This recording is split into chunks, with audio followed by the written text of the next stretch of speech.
I got a whole bunch of shears in, 11 of them from one customer, and 3 of them the tips don't meet. You close them and there's still a gap at the tip. What causes it? How do you fix it? And we're going to explore that.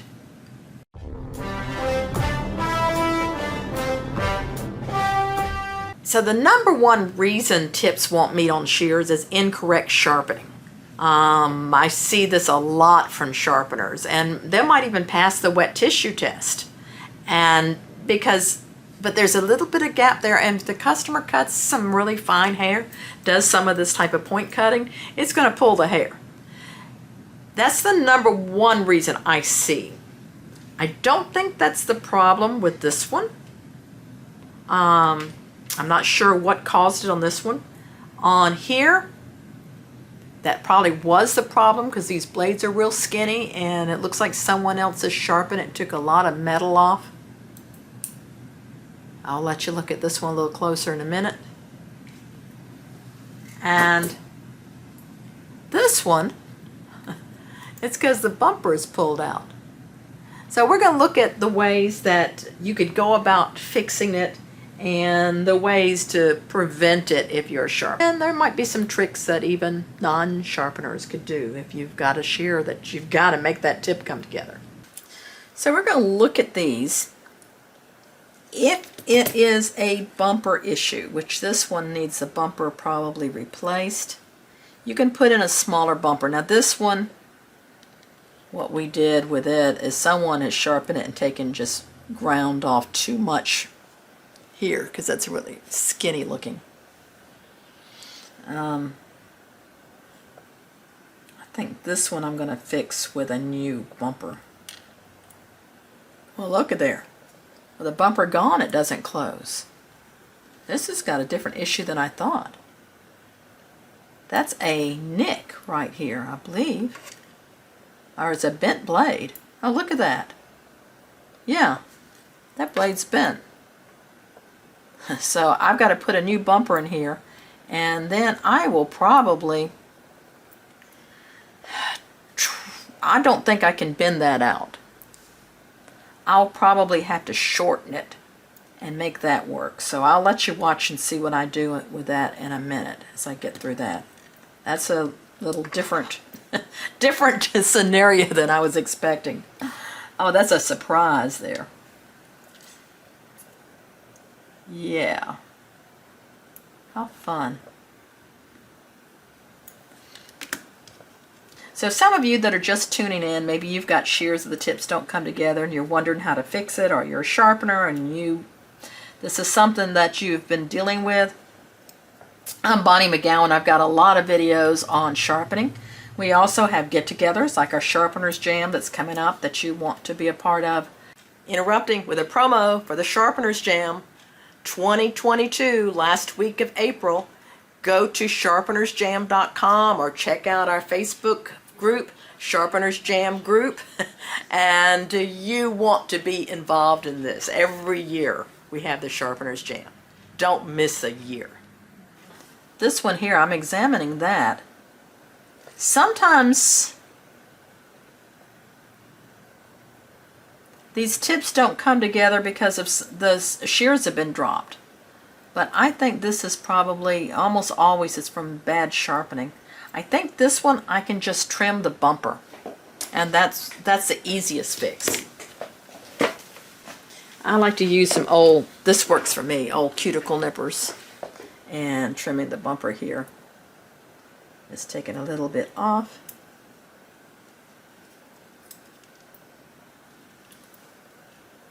And now those tips meet. So that's it. This one here, I'm going to try to bend the handle. This is one of the most common ways I fix these situations. And that handle's a little bit strange. So I'm not going to try to bend this size. I'm going to try to bend this one. And I want to bend it out. So I make my handle bender look like an arrow. You see? And I squeeze gently and see if it moves. And it moved. and the tip came together. That easy, that quick. So I'm going to go in here and sharpen these, and if I run into something interesting, especially while I'm working on this, I'll turn the video back on. So I'm going to sharpen this one with a bent tip, and I've already put a new bumper in it. I'm going to color the edge with my edge marker. And I'm just going to go about sharpening it like there's nothing wrong with it, like it's just a normal sharpening, and then we'll figure out with a tip later. So this is my Waterstone. This is a 2000 grit. I may have to get us something more aggressive. We'll see. It's just kind of interesting thing. Let's put the whole plate on here. Pressure over the pivot.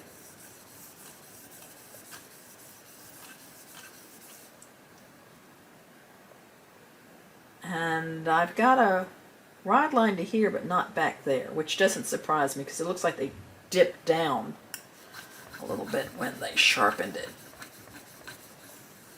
You know, the easiest sharpening you can do is go behind your own sharpening. I mean, if you're a good sharpener, or other good sharpeners. The hardest sharpening is to go behind someone who could use a little bit more skill or better equipment in their sharpening. I had a lady that I sharpened for earlier this week that had a lot of shears that were really, really dull, because she'd gone about 2 years to have them sharpened, and they really weren't that hard to do because I didn't have to go behind someone that had messed them up. It was only my own sharpening. They're just kind of generally dull. Now my clamp is set at 45. This is my Cymac machine.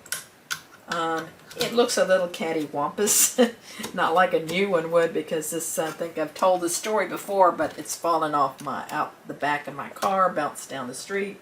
Still runs, because they're sturdy machines. But it may not be as pristine and pretty. Oh, there goes my phone. Let's see what it is. Spam, aggravating, isn't it? Everybody gets it. I've got this set on 45. I think I'm going to take it down to 40. Don't know if these shears will stand a 45-degree angle in the shape they're in. Maybe working all day trying to get it.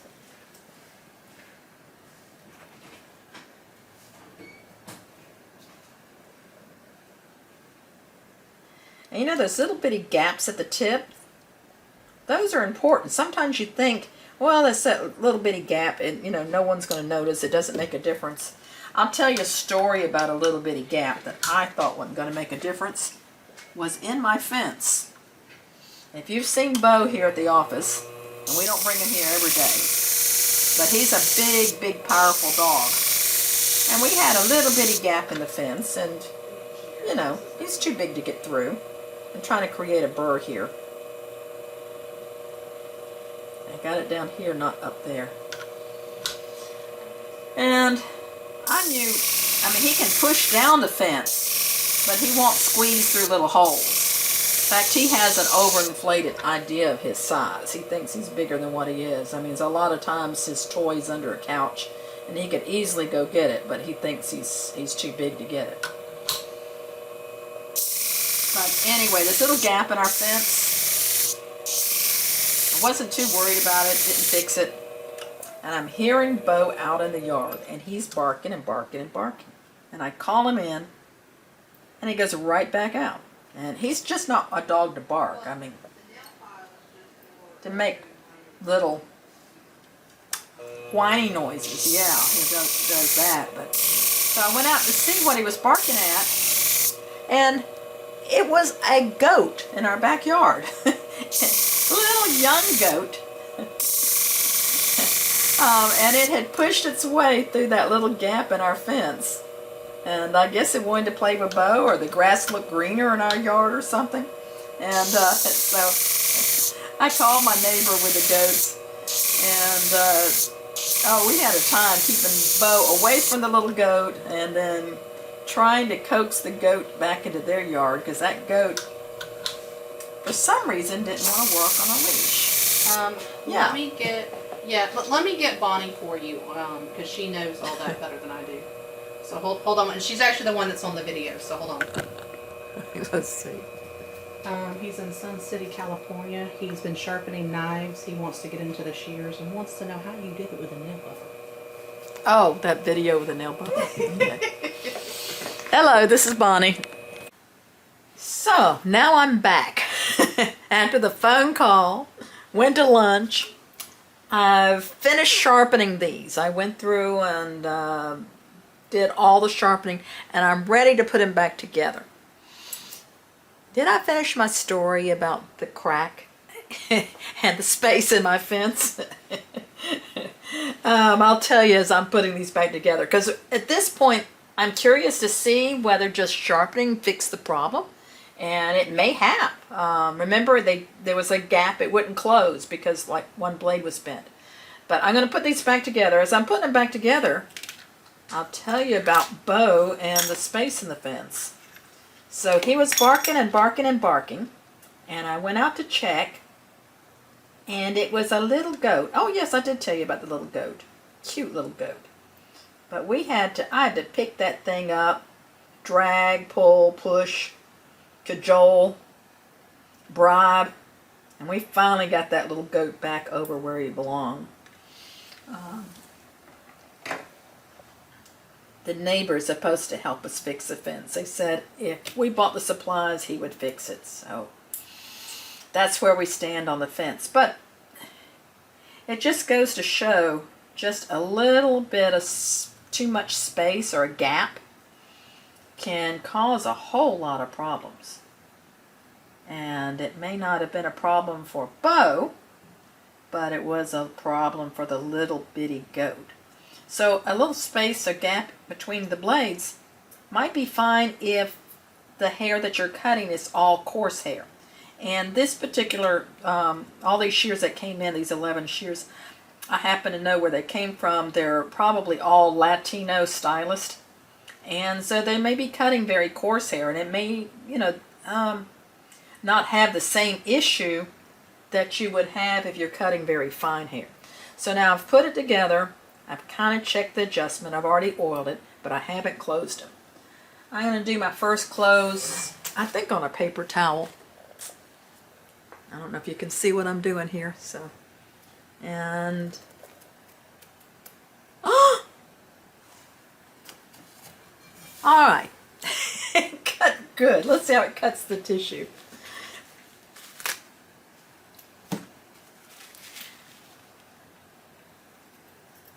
Oh, wow. So what we have learned here is that sometimes, might need a little adjusting. Sometimes all you need to do, there we go, that's it. The screw was loose. Cuts good from the middle. That back part doesn't cut well. Let me get my nail buffer. All you need to do is just sharpen a shear like you normally would. And don't expect things,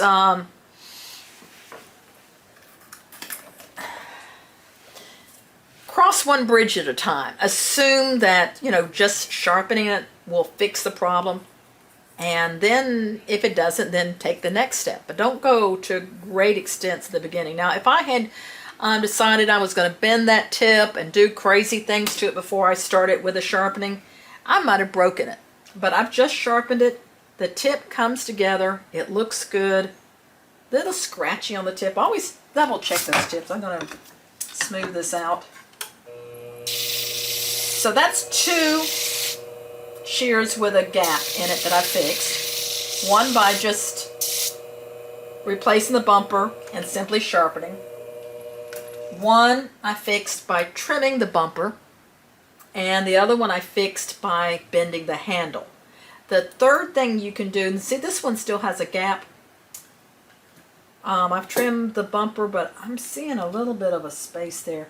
You can always just go in and shorten it a little bit. And that's your other option for that little gap at the tip. I wouldn't do it like if it was, way open like this, but I mean, if you got just a little bit of space there, just do a little bit of rounding off and shorten out and take that out.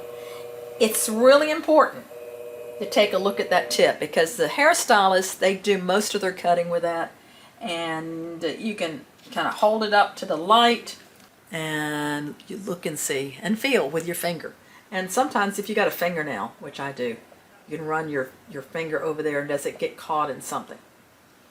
I hope that helps if you get shears that have a gap in it. Also, I hope that helps if you're a sharpener to double check that.